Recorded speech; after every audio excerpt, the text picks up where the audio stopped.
TRS LP ఆఫీసులో హరీష్ రావు మాట్లాడుతున్నారు. Live చూద్దాం.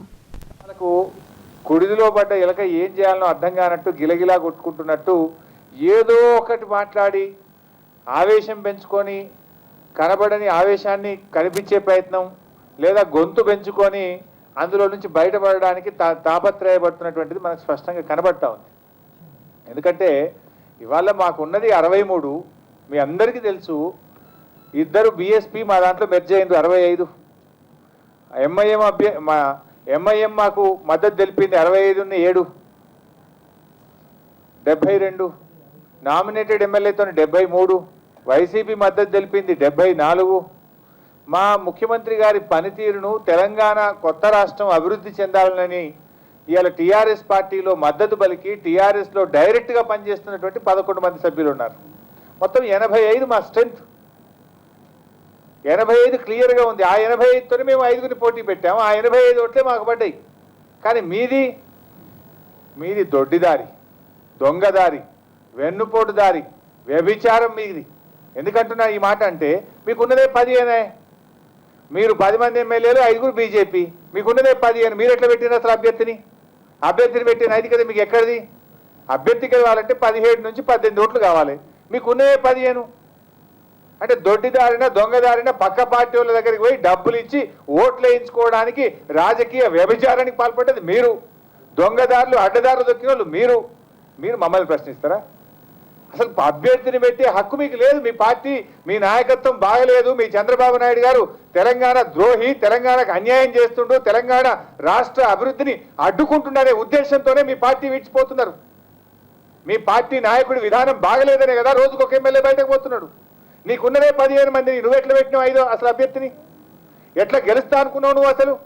అంటే రేవంత్ రెడ్డి గారు చంద్రబాబు డైరెక్షన్లో డబ్బు మూట ఇచ్చి పక్క పార్టీల నుంచి ఓట్లు వేయించుకొని గెలవాలని దొడ్డిదారుల ప్రయత్నం చేసిన పార్టీ మీరా మా గురించి మాట్లాడేది? దొంగ నడిచినట్టుగా ఉన్నది తెలుగుదేశం పార్టీ వైఖరి. అంటే మీ పార్టీ పుట్టుక, మీ నాయకుడి పుట్టుకనే వెన్నుపోట్లో పుట్టిండు చంద్రబాబు నాయుడు. ఆయన రాజకీయ జీవితమే వెన్నుపోటు, దగా, మాట తప్పడంలో ఉంది. మామ మీద సవాల్ చేసి కాంగ్రెస్లో పోటీ చేసి ఓడి మామ దగ్గర చేరి ఆ మామకే వెన్నుపోటు పొడిచిన చరిత్ర చంద్రబాబు నాయుడు. మొన్న టీవీ చూస్తే నాకు నవ్వు వచ్చింది. మొన్న ఒక సందర్భంలో మహానాడులో చంద్రబాబు నాయుడు గారు ఎన్టీ రామారావు జన్మదిన సందర్భంగా కేక్ కట్ చేస్తున్న పిక్చర్ వచ్చింది. ఎందుకో నేను టీవీ పెట్టే వరకు బతుకున్నప్పుడేమో ఇదే కత్తి పెట్టి గొంతు కోసిండు, చచ్చిపోయినాక పాపం కత్తి పట్టి కేక్ కట్ చేసి ఇంకా దాన్ని తినిపిస్తుండు. అబ్బా ఎంత గొప్ప నటన! ఎన్టీ రామారావు నటనలో మించిపోయినావా అనుకున్నాను నేను ఆ రోజు టీవీ చూసి. బతికి ఉన్నాడేమో వైస్రాయ్ హోటల్ కాడ చెప్పులతో కొట్టించి, రాళ్లతో కొట్టించి, ఆత్మక్షోభకు గురి చేసి చావుకు కారణమైన చంద్రబాబు నాయుడు గారు వారు బతికున్నప్పుడేమో ఎన్టీ రామారావు బొమ్మ పెట్టలే ముఖ్యమంత్రిగా, బతికున్నప్పుడు ఎన్టీ రామారావు పేరు తీసుకోలే, బతికున్నప్పుడు ఎన్టీ రామారావును చిత్రహింసలు పెట్టి ఆత్మక్షోభకు గురి చేసిండు. పాపం చనిపోయినాక మాత్రం ఆయన దండలేసుడు, కేకులు కట్ చేసుడు. ఆహా, ఎంత గొప్ప నటనే! ఇది మీ పార్టీ చరిత్ర. అంటే పిల్లనిచ్చి నేను రాజకీయంగా భిక్ష పెట్టి ఆ స్థాయికి తెస్తే మామకే వెన్నుపోటు కొట్టిన తెలుగుదేశం పార్టీ నాయకుడు చంద్రబాబు నాయుడు ఇప్పుడు కూడా వెన్నుపోటు రాజకీయాల్లో ఎమ్మెల్సీని గెలిపించుకోవాలనుకున్నాడు. మాకు ఇంత పెద్ద చరిత్ర, మాది 35 ఏళ్ల పార్టీ, ఇక మావోనికి గొప్ప అడ్మినిస్ట్రేటరు, CEO, చంద్రబాబుకున్నంత తెలివితేటలు ఎవరికి లేవు ఈ ప్రపంచంలో, ఇక మాకున్నంత నాలెడ్జ్ ఎవరికి లేదంటారు. వీళ్ళ నాలెడ్జ్ తెలివితేటలు ఎంతయ్యాయంటే ఎమ్మెల్సీ ఎన్నికల్లో ఓటు హక్కు వినియోగించడం కూడా తెలియనటువంటి చేతగాని దద్దమ్మలు వీళ్ళు. ఇవాళ వీళ్ళకి ఓట్లు వేసిన ప్రజలు సిగ్గుతో తలదించుకుంటున్నారు. వీళ్ళ మా ఎమ్మెల్యేలు, అయ్యో అసలు ఓటు హక్కు వినియోగించుకోలేని ఈ ఎమ్మెల్యేలక మేము ఓటేసింది అని చెప్పి ఇవాళ వీళ్ళకి ఓట్లు వేసినటువంటి ప్రజలు సిగ్గుతో తలదించుకుంటున్నారు, బాధపడుతున్నారు. ఓటు హక్కు వినియోగం కూడా రాని వాళ్ళు ఎమ్మెల్యేలుగా ఉండొచ్చా? అసలు ఓటు హక్కు వినియోగం కూడా రాదా? అసలు నోటా మీద ఎవరైనా ఓటేస్తారు? అంటే మీరు మీ గ్రూప్ పాలిటిక్స్లో నేను అనుకున్న ఆయనకు టికెట్ రాలేదు, ఇంకోళ్ళకి అనుకున్న ఆయనకు టికెట్ వచ్చిందని మీకు మీరు ఓడగొట్టుకున్నారా? నిజంగానే ఓటు హక్కు వినియోగించుకోరాలేదా తేలాల్సిన అవసరం అయితే ఉన్నది. మరి పొద్దున్నే ట్రైనింగ్ ఇచ్చిండ్రు, టిఫిన్ పెట్టిండ్రు, టిఫిన్లో చెప్పిండ్రు, నోటాకి ఏమన్నారు అని చెప్తున్నారు. అంటే కనీసం ఇంత చరిత్ర కలిగిన పార్టీ అంటారు, ఒక రాష్ట్రంలో అధికారంలో ఉన్నామంటారు, కేంద్రంలో అధికారంలో ఉన్నామంటారు, ఓటు హక్కు వినియోగించుకోవడం రాదా? ఓటు ఎట్లా వేయాలనో తెలియదా?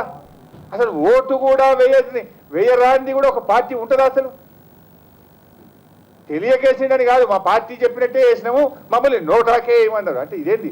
మీ పార్టీ కూడగొట్టిందా? మరి తెలియకేసిండ్రా? అది తెలివితేటలు సూచించిందా?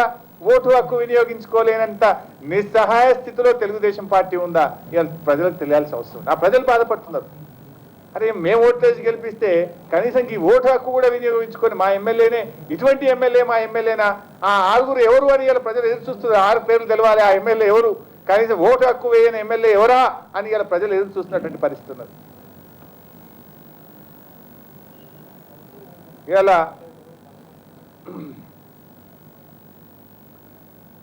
మా ఎమ్మెల్యేలను కొన్నారు, మా ఎమ్మెల్యేలను తీసుకున్నారు. మరి నేను అడుగుతున్నా, ఒక ఆయన 20 కోట్ల కొన్నామంటుండు, ఒక ఆయన 100 కోట్లు అంటుండు, ఒక ఆయన 200 కోట్లు అంటుండు. ఇవాళ లోళ్ళకి మొక్కాలి. మరి నేను ఒకటి అడుగుతున్నా, మరి మీరెంత కొన్నారా ఆంధ్రప్రదేశ్లో? పచ్చకల్ల కామర్లు వచ్చినానికి లోకమంతా పచ్చకనే కనబడుతుంది అన్నట్టు మరి తిప్పయ్య స్వామి ఎమ్మెల్సీ మీ పార్టీలో ఎంత కొనుక్కున్నారు? శ్రీనివాసన్ నాయుడును ఎంత కొన్నారు? చైతన్యరాజును ఎంత కొన్నారు? కౌన్సిల్ రాజు ఎమ్మెల్సీని ఎంత కొన్నారు? జూపూడి ప్రభాకర్ రావు గారిని ఎంత కొన్నారు? ఎస్పీవై రెడ్డి వైఎస్ఆర్సీపీ ఎంపీని ఎంత కొన్నారు? బుట్టా రేణుకని ఎంత కొన్నారు? కొత్తపల్లి గీత ఎంపీ గారిని ఎన్ని పైసలు పెట్టి కొన్నారు?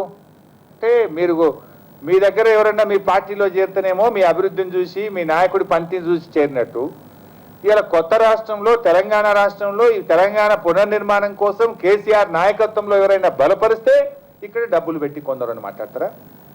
ముందు దీనికి సమాధానం చెప్పండి. ఎట్లా చేరిండు మీ పార్టీలో? మీరు పశువులను పెట్టి ఎమ్మెల్యేలు కొన్నామని చంద్రబాబు నాయుడు మహానాడులో మాట్లాడండి. మరి నువ్వేం పెట్టుకున్నావా చంద్రబాబు నాయుడు గారు? నువ్వేం పెట్టుకున్నావు అని అడుగుతున్నా. నీకెక్కడిది నైతికత?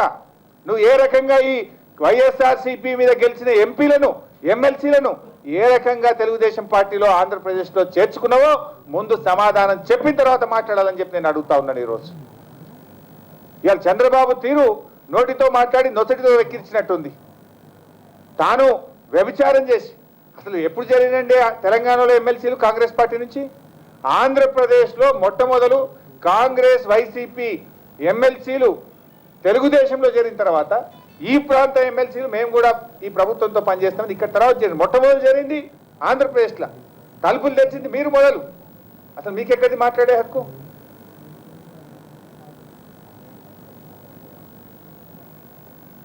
అంటే ఇవాళ వీళ్ళు గోబల్స్ ప్రచారం చేసే ప్రయత్నం చేస్తున్నారు. అసలు నిన్న జరిగిన ఎపిసోడ్లో జాతీయ పార్టీగా నిన్ననో మొన్ననో మహానాడుల తీర్మానం చేస్తున్నారు తెలుగుదేశం పార్టీ వాళ్ళు, మాది జాతీయ పార్టీ. అంటే ఏం చెప్పదలుచుకుంది జాతీయ పార్టీగా తెలుగుదేశం పార్టీ? అంటే ఏ విలువలు తెలుగుదేశం పార్టీ దేశ ప్రజలకు చెప్పదలుచుకుంది అని నేను అడుగుతా ఉన్నాను. చంద్రబాబు నాయుడు మాట్లాడితే ఏమంటాడు? నేను నిప్పులాగా బతికాను, నేను నిజమే మాట్లాడతాను, నేను విలువలకు కట్టుబడి ఉంటాను. నేను అడుగుతా ఉన్నా, మరి ఏ విలువలకు కట్టుబడి నిన్న జరిగినటువంటి ఎన్నికల సందర్భంగా నామినేటెడ్ ఎమ్మెల్యేను కొనుగోలు చేయడానికి ప్రయత్నం చేశారు అని నేను అడుగుతా ఉన్నా. ఈ ప్రయత్నం మీద చంద్రబాబు నాయుడు ఇంకా ఎందుకు మౌనంగా ఉన్నాడు? నిన్న మధ్యాహ్నం సంఘటన జరిగితే ఇప్పటి వరకు చంద్రబాబు నాయుడు బయటకు రాలే.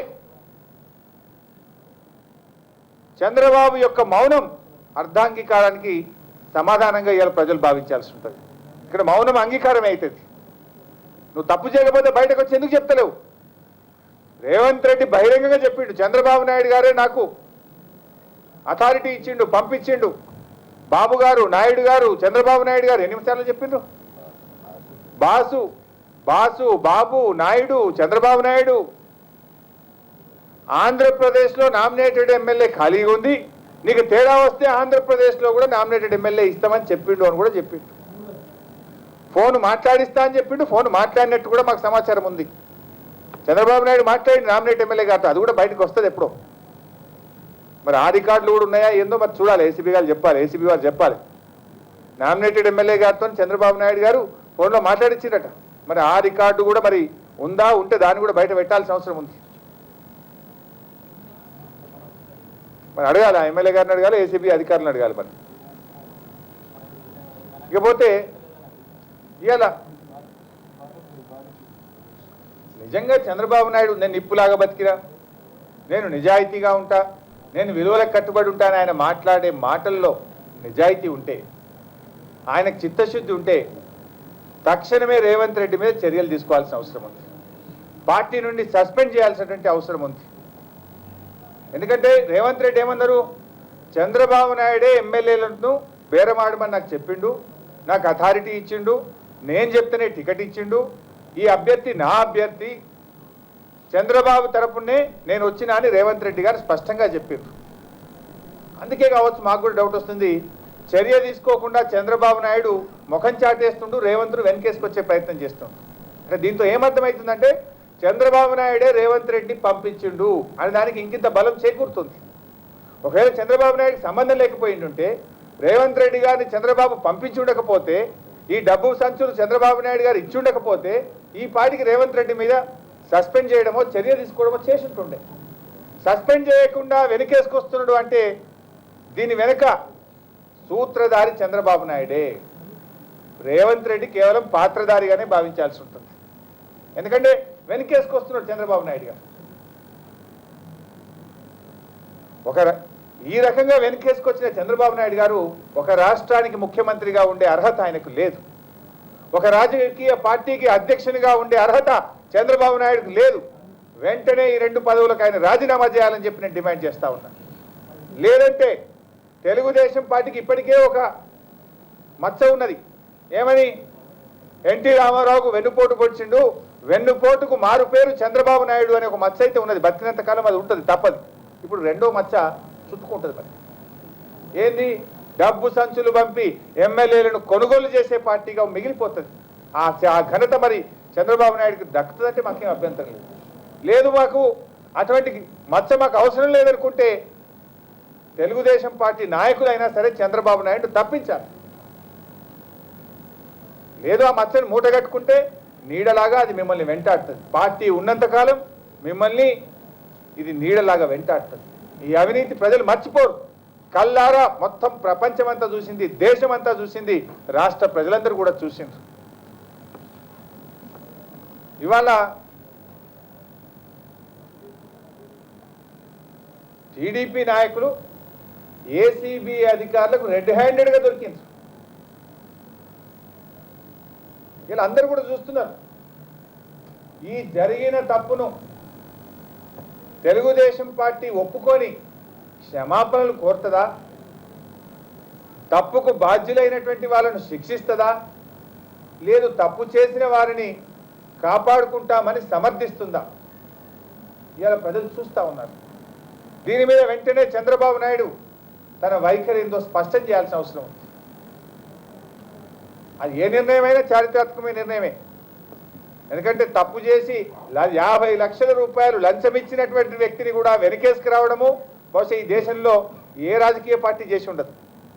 1 లక్ష రూపాయలు ఇస్తేనే బంగారు లక్ష్మణ్ గారిని ఒక మీడియా స్టింగ్ ఆపరేషన్లు దొరికితేనే తక్షణమే సస్పెండ్ చేసిండ్రు బంగారు లక్ష్మణ్ గారిని ఒక జాతీయ స్థాయిలో. 1 లక్ష రూపాయలు చేస్తే 50 లక్షలు లంచం ఇస్తూ ఏసీబీకే కెమెరాల నిఘాలో రెడ్ హ్యాండెడ్గా బహిరంగంగా ఓపెన్గా దొరికిపోయిన వ్యక్తిని వెనకేసుకొచ్చిన చరిత్ర బహుశా ఈ దేశంలోనే కాదు ప్రపంచంలో ఏ రాజకీయ పార్టీ ఉండదు. అది కూడా ఒక చరిత్రలో ఒక నిర్ణయం చారిత్రాత్మకమే అవుతుంది. ఏది, లంచం ఇచ్చిన వాళ్ళని రెడ్ హ్యాండెడ్గా ఏసీబీకి దొరికిపోయిన వారిని కూడా వెనకేసుకురావడం. ఎందుకంటే ఒక చిన్న ఉద్యోగి ఎప్పుడన్నా 1000 రూపాయల లంచం తీసుకుంటే గంట సేపట్లో సస్పెండ్ చేస్తారు, సాయంత్రం కల్లా సస్పెన్షన్ ఆర్డర్ వస్తుంది. కానీ 50 లక్షలు ఇచ్చిన వ్యక్తిని కూడా వెనకేసుకొస్తే అది కూడా చారిత్రాత్మకమే. అంటే మాకు విలువలు ఎక్కడి, పదవులు ఇచ్చిన ఎన్టీ రామారావును పార్టీ పెట్టిన ఎన్టీ రామారావునే గద్దె దించి పాడేసినాం, ఎమ్మెల్యేలను కొనుక్కొని ఇలా పార్టీని నిలబెట్టుకున్నాం, ఇవన్నీ మాకు లెక్క అని బలి తెగిస్తే ప్రజలు చూస్తారు. ప్రజలు అన్ని గమనిస్తున్నారు. ప్రజలు డెఫినెట్గా తగిన సమయంలో మీకు బుద్ధి చెప్తారు. ఎందుకంటే ప్రజలు ఎప్పుడు కూడా అవినీతిని సహించరు. ప్రజలు ఈ దేశం కానీ రాష్ట్రం కానీ ఎప్పుడు కూడా మన దేశంలో ఏదైనా సహిస్తారు తప్ప అవినీతిని మాత్రం ప్రజలు సహించరు. పొద్దున టీవీ చూస్తూ ఉంటే ఆ దయాకర్ రావు గారు మాట్లాడుతుంటారు. అసలు ఆత్మవంచన చేసుకొని మాట్లాడుతుండే ఆయన. అయితే డబ్బులు ఇస్తూ బేరాలాడుతూ అడ్డంగా ఏసీబీకి దొరికిపోయి మొత్తం వీడియోలన్నీ టీవీల్లో వస్తూ ఉంటే ఎర్రబెల్లి దయాకర్ రావు గారు మా వాడిని ఇరికిచ్చారు, మా వాని మీద కుట్ర చేస్తున్నారు. ఎవరు కుట్ర చేసిండండి? ఎవరు కుట్ర చేసిండు? నేను ఎవరు పోమన్నారు ఆడికి? నేను ఎవరు పోమన్నారు స్టీఫెన్ నామినేటెడ్ ఎమ్మెల్యే గారింటికి? అంటే ఎంత ఆత్మవంచన చేసుకొని నిస్సిగ్గుగా మాట్లాడుతున్నట్టే, రెడ్ హ్యాండెడ్గా దొరికిపోయి ప్రజలంతా విస్తుపోయి అరే ఇదేంది ఇటువంటి ఎమ్మెల్యేలు ఉంటారా అని చెప్పి ప్రజలంతా మిమ్మల్ని తిడతా ఉంటే ఇంకా వెనకేసుకొచ్చుకొని మా వాడిని ఇరికిచ్చారు.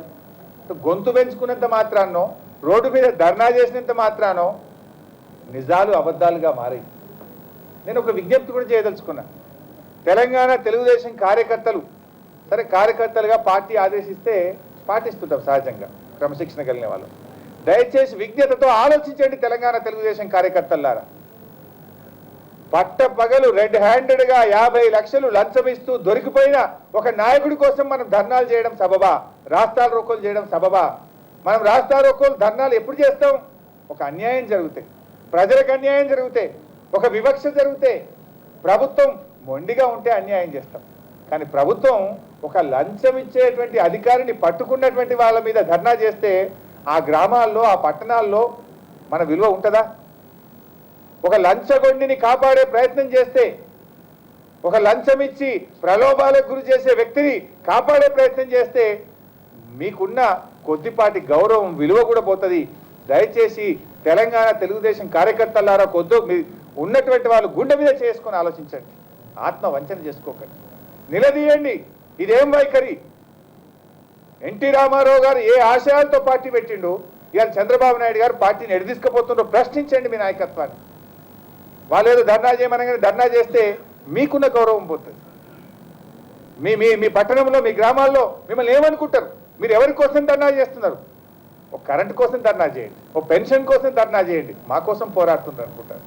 కానీ 50 లక్షలు ఇస్తూ రెడ్ హ్యాండెడ్గా దొరికిపోయి ఆయన కోసం ధర్నా చేస్తే అవినీతిని మనం ప్రోత్సహించినట్టయితుంది, తప్పు చేసిన వాళ్ళను రక్షించే ప్రయత్నం చేసినట్టయితుంది. అటువంటి దాన్ని ప్రజలు క్షమించరు, ప్రజలు సహించరు. దయచేసి ఆలోచించండి అని చెప్పి నేను కోరుతా ఉన్నాను. నేను ఇంకోటి సూటిగా అడుగుతా ఉన్నా, తెలంగాణ తెలుగుదేశం నాయకులు కావచ్చు, ఈ నిస్సిగ్గుగా, నగ్నంగా, వికృతంగా, రెడ్ హ్యాండెడ్గా బయటపడ్డ తర్వాత కూడా మాట్లాడే తెలుగుదేశం నాయకులారా, నేను సూటిగా అడుగుతా ఉన్న సమాధానం చెప్పండి. రేవంత్ రెడ్డి గారు నామినేటెడ్ ఎమ్మెల్యే ఇంటికి పోయింది నిజమా కాదా? డబ్బులు ఇచ్చింది నిజమా కాదా? ఏసీబీ పట్టుకున్నది నిజమా కాదా? రేవంత్ రెడ్డి గారు తప్పు చేసిండా లేడా? రేవంత్ రెడ్డి గారు చంద్రబాబు నన్ను పంపించాడని చెప్పింది టీవీల్లో వచ్చింది నిజమా కాదా? 5 కోట్లు ఇస్తానని రేవంత్ రెడ్డి గారు హామీ ఇచ్చింది నిజమా కాదా? ఇగో 50 లక్షలు ఇస్తున్నాం, 4.5 తర్వాత ఇస్తా అన్నాడు. వాట్ ఈస్ 4.5 అంటే 4.5 crores. ఇది నేను టీవీలో చూశాను. ఇది నిజమా కాదా? ఇన్ని నిజాలు ముందు పెట్టుకొని రేవంత్ రెడ్డిని ఇరికిచ్చారు. పిల్లలు అనుకుంటున్నారా ప్రజలు? మీరు అమాయకంగా నటించవచ్చు, ప్రజలు మీకంటే తెలివైన వాళ్ళు.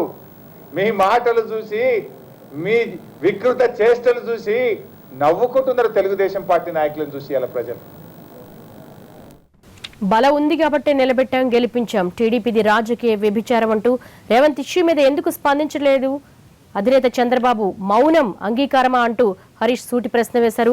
బ్రేక్ తీసుకుందాం. బ్రేక్ తర్వాత అప్డేట్స్ చూద్దాం.